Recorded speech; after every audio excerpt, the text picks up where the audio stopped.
Assalomu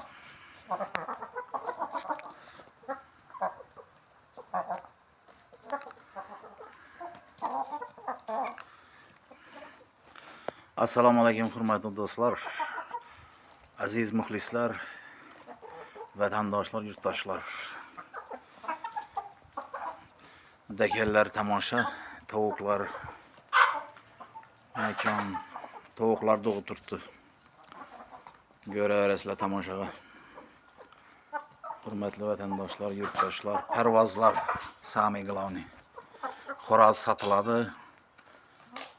Tovuqlar ham sotiladi. Doğup turttu tovuqlar hammasi. Dekan tovuqlar.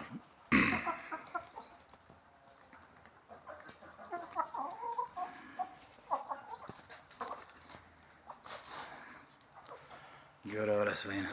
Xo'roz. Samik glavni xo'roz yine. Ayakları yaqashdi.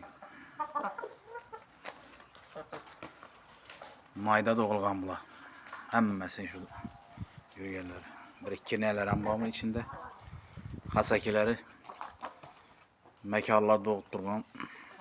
Dekan mekanları satılады. Şurada bir xo'rozim var. Bu xo'rozim ham sataman. Yaxshi baho bo'lsa, hurmatli do'stlar, muxlislar, parvozlar, vatandoshlar ko'raverasizlar. Ay şey, üstünde yürüyüşüne karam. Yine.